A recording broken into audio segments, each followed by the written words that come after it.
Hello guys! Itong video na to ay para sa spouse visa settlement dito sa UK. Yung mga gustong mag-apply po. Hindi po ako professional. Parehas rin lang po tayo na nag-process. I-share ko lang po kung ano yung mga ginawa ko po. Kung paano po ako nag-process ng papers ko po. Hindi po sa pagmamayabang or ano po, gusto ko lang po makatulong at ma-share yung mga nangyari sa akin nung nag-apply po ako dito sa UK, kung paano po ako napunta dito sa UK. At panoorin nyo po yung whole video para po sa mga ibang, kung gusto nyo pong nang dagdag kaalaman po. Ilalagay ko po yung mga link sa baba kung paano mag-register, paano yung mga step by step para po alam nyo po kung ano yung next na gagawin nyo kung in case na gusto nyo pong mag-apply para sa sarili nyo. Kasi po ang ginawa ko po para sa sarili ko po. Ako po yung nag-apply sa sarili ko. Hindi po ako kumuha ng solicitor kasi iniisip ko mahal din yung bayad.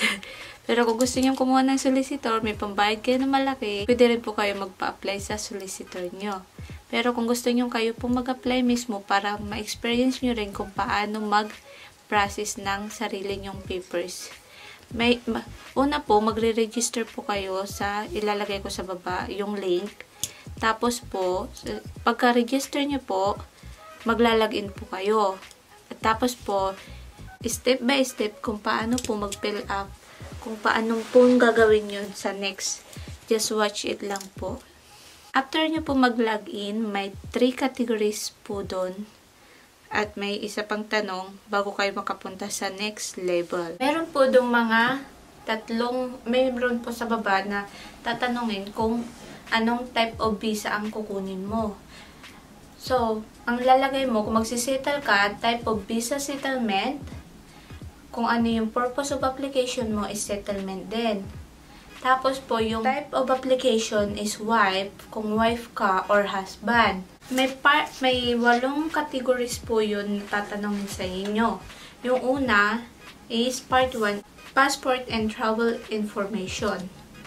Yung passport and travel information, may tatanungin din sa inyo dun na, are you a national of the country in which you are applying? Yun po. Tapos, ibig sabihin nun, kung saan kang bansang nag-a-apply. Kung nasa Pilipinas ka, sa Pilipinas. Kasi doon ka nga po nag-a-apply. Date of intended arrival. Huwag ka po basta-basta mag-book muna kung hindi pa sigurado yung visa mo kasi wala pang kasiguraduhan. Ang tinatanong lang nila kung kailan mo gustong pumunta ng UK. So, ibig sabihin, maglagay ka na lang 2 months to 3 months advance kung kailan mo gustong pumunta sa UK. How long do you intend to stay in the UK? Yung iba, sagot nila 2.5 years. Pero yung sinagot ko, settlement. Kasi nga, settlement, magsisettle ka naman talaga sa UK. Hindi mo naman sasabing 2.5 years kasi visa lang yun. Pwede ka naman mag-renew after that. Pero kung talagang gusto mo na dito, settlement ang sasabihin mo. Yung part 2 is personal information and travel history. Ito po yung yes or no sagot lang. Karamihan sa tanong is yes or no. May tanong po doon na if we need to interview you, what language would you like to use in that interview? Kung nakapasa po kayo ng A1, IELTS, yun, mag-yes po kayo kasi mas maganda pong English ang isagot nyo kaysa your own language. Mas better po kung yung English para po alam nilang nakakapagsalita po kayo ng English. Part 3 is family details. Yung about your father, mother, and sponsor. Kung may anak ba kayo, yun po. Part 4, employment history. Kung magkano kita mo po sa trabaho. Kunyari po, sa akin po dati, nagpa-part-time lang ako. Kung ano lang yung part-time ko, yun lang nilagay ko doon. Hindi na ako naglagay ng kung ano-ano kasi maraming tatanungin pa. Mas magandang direct to the point po kayo magsabi ko ano yung kinikita nyo pero wag masyadong komplikado. At kung ang gagastusan naman kayo ng sponsor nyo, ilagay nyo na lang dun na lahat ng gagastusin nyo ay ang sponsor nyo ang magpro-provide. Huwag nyo nang lagyan ng komplikado. Kasi hindi nagkakatugma yung nasa pera nyo tapos may bank statement pa kayo, hindi po nagkakatugma. Kaya, kung taas magkano yung sinasahod nyo. Kaya minsan, yung iba na di-disapprove. Yung part 5 po, medical treatment. Alam nyo naman na po yun siguro yung medical treatment. Tapos, part 6, yung sponsor details. Yung sponsor details nyo, yung kukuha sa inyo dito sa UK. Tapos, part 7, English language. Tatanungin po kayo kung exempted kayo sa language dito. Pero hindi po kayo exempted. Tapos, meron pa pong tatanungin doon kung how did you meet the English language. Kung pasado po kayo ng E1 ELTS na tinatawag, sabihin nyo po yes. Kasi, yun po yung reading at listening na nakapasa po kayo kung pasado po kayo. And the last, part 8. Yung part 8 po, additional information. Kung alam nyo naman kung tama lahat ng sagot nyo, wag na po kayo maglagay ng additional information para hindi na lalong makomplikado. Ang gawin nyo na lang po, wag na kayo maglalagay dun, i-blanko nyo na lang po yun. At pagkatapos nyo po, i-review nyo po lahat ng sinagutan nyo kung tama po ba o hindi. Kasi once na pinasa mo yung form, hindi ka na makakabalik dun kasi naipasa mo na. Hindi mo na mapapalitan kasi yun na yung naipasa mo.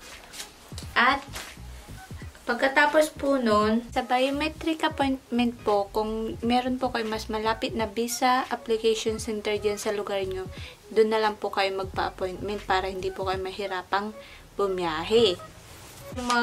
Sa biometric appointment, meron po kayong schedule doon kung kailan nyo gusto na mag-biometric. Pero bago po kayo mag-biometric, siguraduhin nyo po munang kumpleto na lahat ng requirements nyo na kailangan sa biometric natin. Kung yung visa center po ang magpapasa ng papers nyo, okay lang po yun. Mas magandang sa araw ng pag-appointment nyo ng biometric, doon din po kayo magpasa ng lahat ng requirements nyo. Dapat kompleto na po para hindi na kayo pabalik-balik. Pwede rin naman kayo mag-post o package nung documents nyo, pero mas sigurado pa rin sa visa center kasi nga, alam mong safe yung papers mo kaysa sa mag-post ka pa sa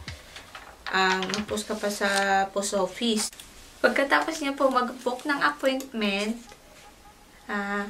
tapos meron po kayong babayaran na IHS na Insurance Health Surcharge na tinatawag NHS dito yun sa UK.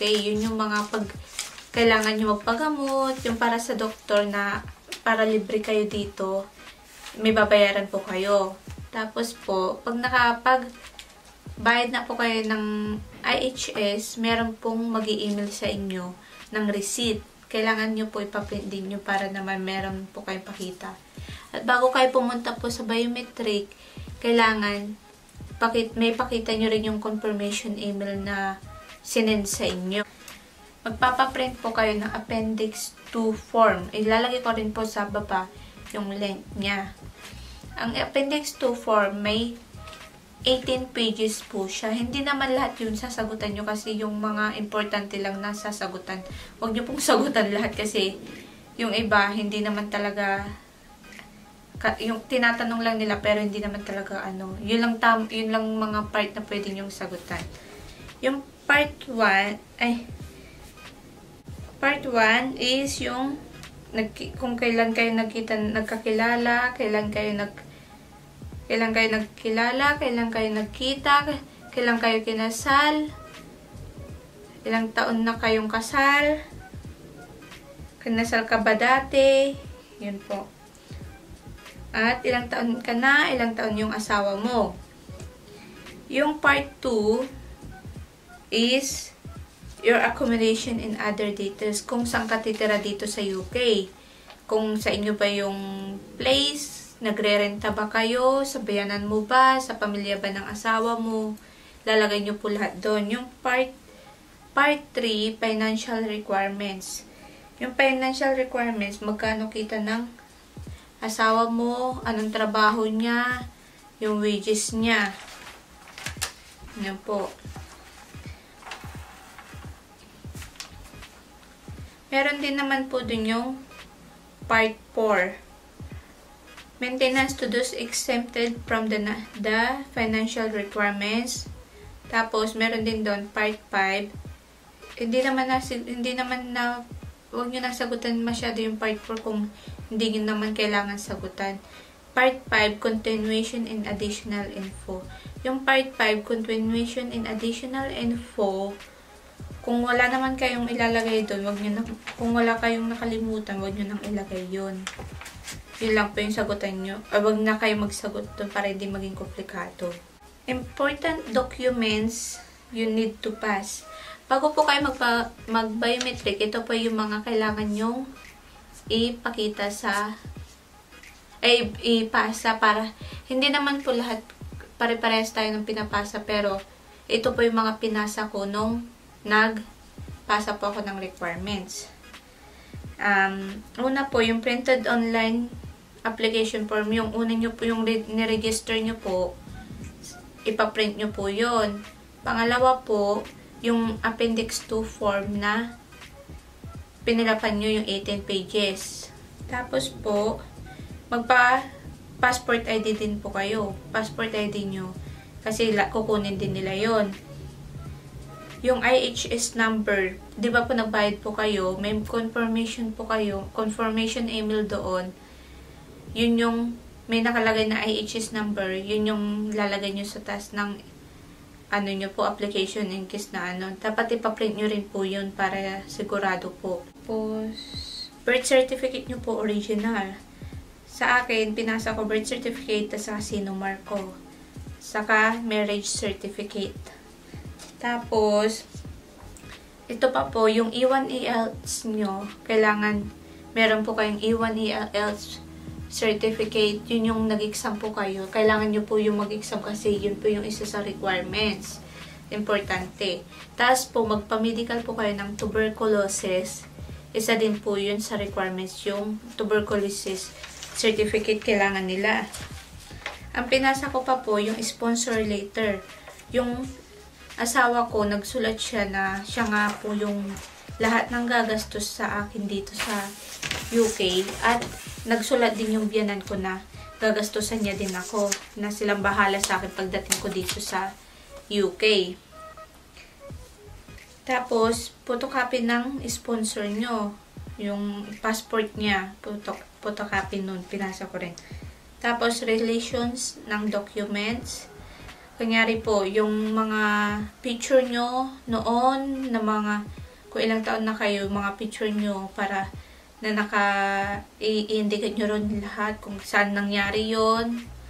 Magpasa din po kayo mga pictures para sigurado. At saka yung conversation yung mag-asawa. Para po alam nilang totoong mag-asawa kayo at alam nilang nagkokontakan pa rin kayo. And the last is financial documents. Yung financial documents, yun yung 6 months, last 6 months present wages ng asawa nyo, yung sahod ng asawa nyo, at yung pang-statement niya, kung ilan yung sa 6 na buwan pa, yung latest po, huwag kayo magpapasa ng past year, yung latest po kasi yun ang kailangan nila. At accommodation kung saan kayo titira dito sa Hong Kong, ay sa UK, I mean, kung saan kayo titira dito, ilalagay nyo din po doon. Kung sarili niyang bahay, yun yung sasabihin niya, yung properties niya. Pero kung nakikita na lang po kayo sa biyanan nyo, ang nyo, ilalagay nyo rin yung lugar kung saan talaga kayo titira at saka lagay nyo rin yung biyanan nyo para siguradong wala kayo nakalimutan. Tapos, kung magpo-post and package na po kayo, yung ipapasa nyo na yung lahat ng documents nyo. Pero mas maganda pa rin sa visa center kayo magpasa nun. Kasi nga, nandun na yung biometrics, tapos magpapasa na lang kayo ng documents nyo. Kasi importante po yun na magkasama lahat at kumpleto lahat yung ipapasa nyo po.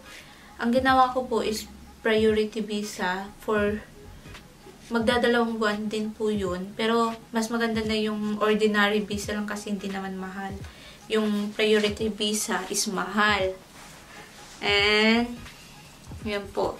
Mas mahal po yung pag nag-ano kayo. Saka, tapos po, pag once na ipasa nyo na lahat, maghintay na lang kayo until 2 months. Magme-message naman po sila kasi yun naman po yung requirement 6 to 8 weeks. Salamat po. Sana po pa-subscribe, like, and watch. At kung naguluhan man kayo sa explanation ko,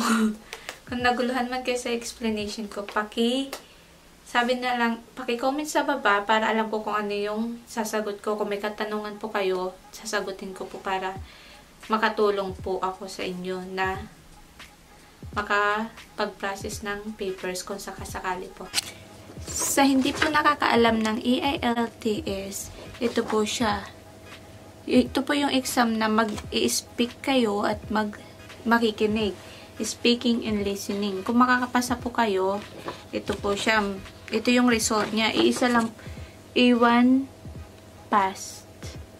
Yan. Iisa lang po siya. Ito, original po ito. Kaya kailangan hindi pwedeng mawala kung hindi magbabayad ulit kayo. Tapos, importante po yung tuberculosis din. Ipasa nyo yung tuberculosis certificate. At ito yung sponsor letter ko. Ayan, nahapa. At kung sakali po na ma-aprobahan po yung papers nyo, meron po doon na 2 papers na at passport nyo. Yung nakalagay dito, kailangan po makabook ka na ng ticket mo for 1 month. Kasi magbabayad ka ulit kung hindi ka makabook agad ng 1 month. Andito rin kung saan mo kukunin yung biometric ID mo para sa resident ID dito. Kung saan mo kukunin lugar. At ito pa. Ang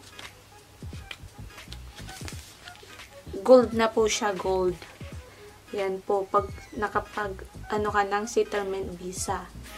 Kasi, ang color green is visitor visa lang. Ito po. Ganito, ang visitor visa nila rito. Pero, ang settlement visa is ito. Bibigyan ka lang nila ng 1 buwan. At, yun nga po. Maraming salamat po. Bye-bye!